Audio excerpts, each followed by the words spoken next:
Hello everyone, hope you're doing well. Today we're having a look at the devblog of the Leopard 2A6, a new rank 7 German vehicle which is coming to the game in updates New Power, and what we're seeing when it comes to the 2A6 is a direct upgrade over the 2A5, but not in so many areas. The majority of it is pretty similar to the 2A5, which already has some great characteristics. I also got the pleasure of having a look on the dev server at this vehicle, so if you want to see it on the dev server, make sure to check out the video that I made yesterday.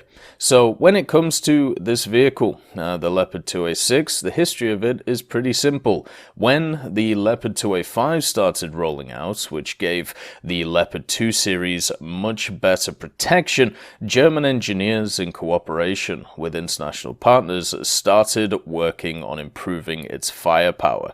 So what they did, along with some minor modifications, is increase the length of the Rheinmetall 120L44 cannon. This created the Rheinmetall 120L55, which meant that the gun itself had an increased firing range and also better ballistic properties. The production of the vehicle began in the early 2000s. This was done by converting Leopard 2A4 and 2A5 models to this new standard, and around 225 Leopard 2A6s were produced for the German Bundeswehr.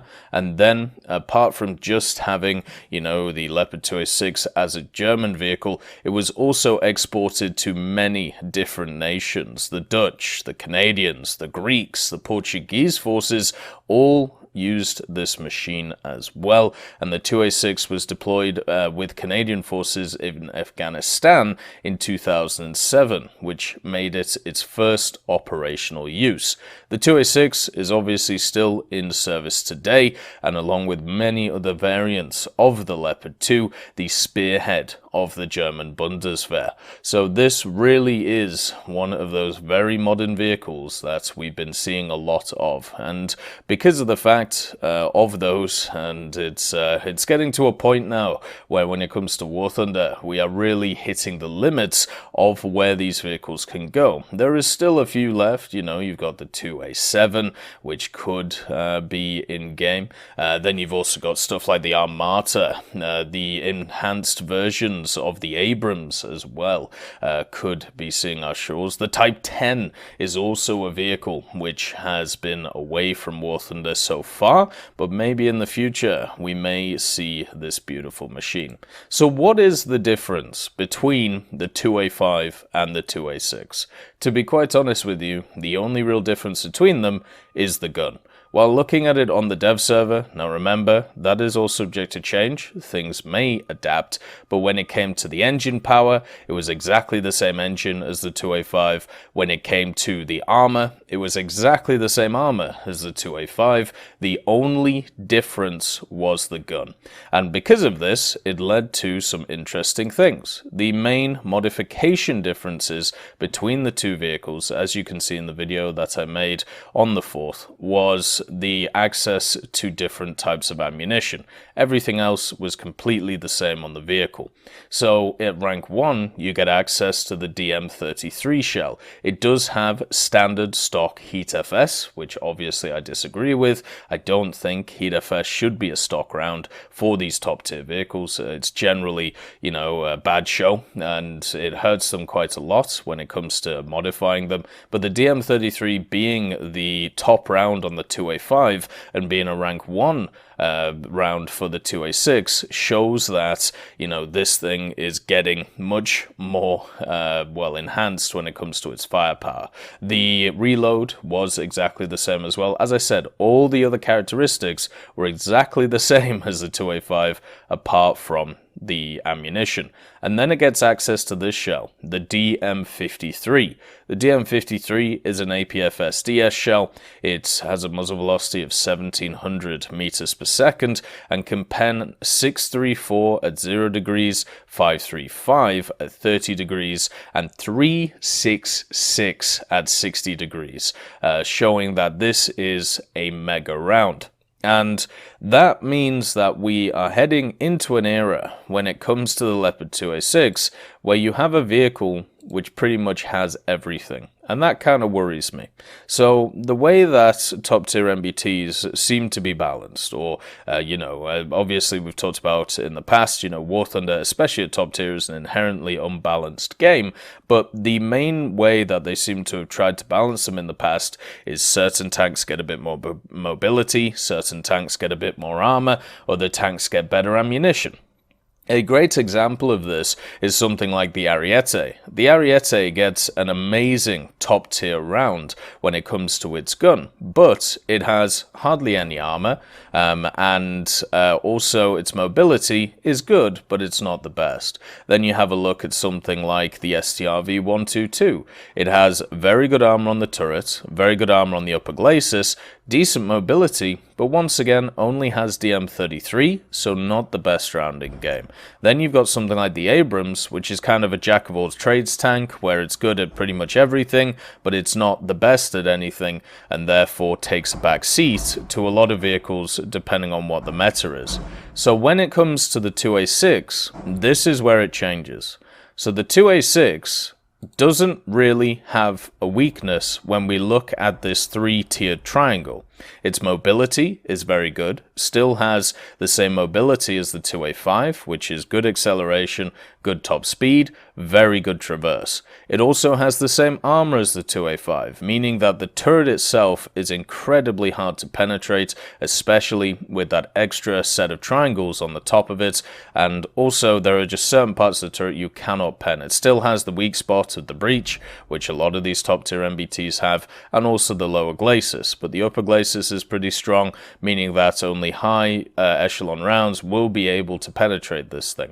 When it comes to the gun, well, they're giving it a gun or an ammunition which is very similar to those really good rounds that we talked about that you find on stuff like the Ariete, the Macava, even the M60 AMBT and stuff like that. So this is a perfect combo of greatness, which is worrying because of the fact that if you have a vehicle which is good at everything, then what makes other nations actually function instead of everybody just flocking to this one vehicle? I suppose the size is an issue. Its anti-air components is very weak because it only has the MGs on it instead of something like the 12.7 that the Russians have, maybe that, or a 14.5 that the Russians have. So maybe there's something like that you could push towards. But everything else, when it comes to tank-on-tank combat, this machine does very well at. It has the Commander's thermals, Gen 2. It has the Gunner's thermals, which are Gen 1. It has basically everything you would want from a top-tier MBT. People said that the STRV-122 was a very good vehicle, and they are completely correct. But you know what the 122 doesn't have? It doesn't have what we would class as a lol pen round. It doesn't have something that you can just stare at a target and just shoot wherever you want. The DM33 is already a really strong round and does really well, but it can't go through everything. This round, though, is looking like it may be able to go through everything. And as somebody who has played pretty much every top tier vehicle at this point, apart from the M1A2, I definitely feel like this is coming in as a very strong tank-on-tank vehicle. Now, whether that means that the supporting lineup of the Germans will mean that it's on top, it still has, a ton of MBTs, the 2A5, the 2A4. It's also got some light tanks in there with very good rounds, the DM63 round on the TAM2C, meaning that it can be run at 10.7. Also has access to some very odd AA, obviously the Florak Rad that is coming in, and the Florak as well are okay, but they're not the best in the business. They're not an ADATS, they're not a Tunguska. And when it comes to the helicopters, well, they have one of the best in the business, which literally has fire and forget missiles on it, so they have that covered. And when it comes to planes, they might not have the best fighters out there, but they still have stuff like the G91R3, which is incredibly potent even at 10.7. So this really is a crowning jewel to an already wonderful lineup. Another really nice addition for the Germans on top of other stuff that they're getting as well, such as the Leopard 1A5. And I really am a little bit worried about the top tier balance getting pushed to an area which is kind of scary. Remember when the Soviets got the T-72B3 and the T-72B 1989 in the last update, where everybody flocked to them? I'm pretty sure the 2A6 is going to be the vehicle that people flock to, unless there are different changes. Now, obviously, France gets a new Leclerc, Sweden gets an STRV 122B, so there is competition for this vehicle, but remember, Germany is a major nation in game. France is not, Sweden is not, and if you look at the overall lineups, Germany still wins. So hopefully we don't see full teams of 2A6s versus full teams of 2A6s, but at least on the first week after launch, my guess is that is what will happen. I hope you all have a wonderful day, and I'll see you next time. I'd just like to thank Trigger Hippie, Universe, Conte Baraka, Elove Goat, Eugens Terry, Ambrosius McClellan, Daniel Stanton, Martinez, B. Young, Hans, and Samuel Slick for supporting the channel.